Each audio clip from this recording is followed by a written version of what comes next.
Cheers! Tequila Talk. Andrew Trout, Becky Logan of Keller Williams.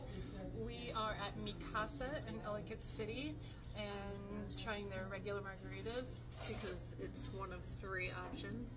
You can get regular, strawberry, mango, or Cadillac. Or yeah.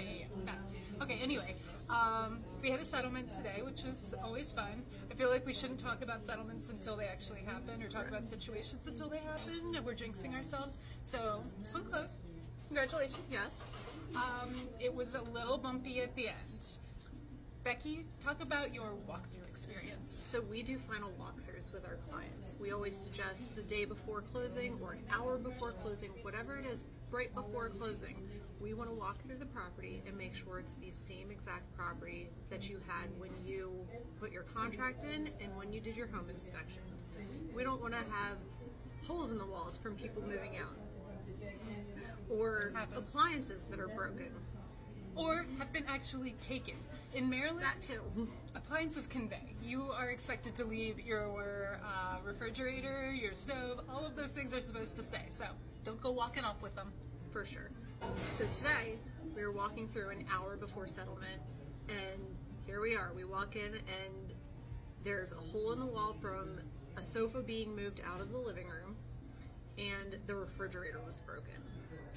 I will say, we had a hole in our house in college that we put a poster. It was a college house, and there was a hole that I think some guy at a party had was on a guy's back, and they ran backwards, and his butt put a hole in the wall, and we put a poster over it. It was like a Usual Suspects poster. So maybe the hole was always there, and they just put a picture over it, and you never knew. We're not going to do that for our clients.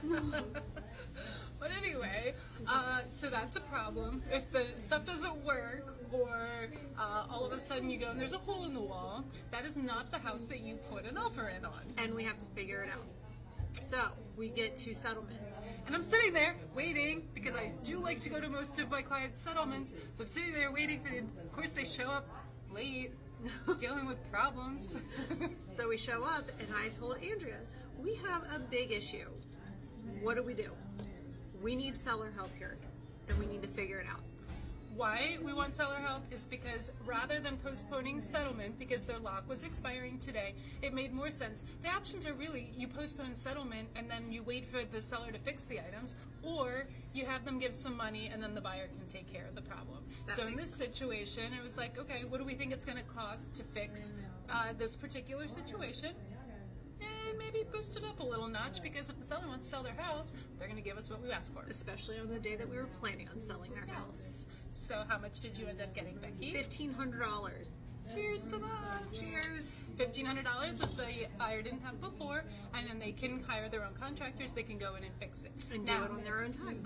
The difficult part is that we do have to add that as seller help at closing. Now we're already at the table. The closing disclosure is already done. All the packages are already done. Fortunately, we were settling in the title company's office, which is key. So we're in their office. I was able to call my closer and say, hey, we have an addendum. We're adding $1,500 in closing help. And we were able to send over new docs. This is really important, one of the good reasons of settling in the title company's office, because if you settle remotely, like at the property or wherever, now they don't have access to a printer, so if there are any changes and they need to print a new closing disclosure at the table, it's kind of impossible. So I do highly recommend you settle at the title company, even if it means a drive from the property back to their office. It is kind of important. And it's important too that we're able to make those shifts pretty quickly, that we were able to get people on the phone, they were able to make those adjustments, send it back over, and it was no big deal. And we closed. We did close. So all of those things are good things. So it was a good day. Happy Friday to everyone. Cheers. Cheers.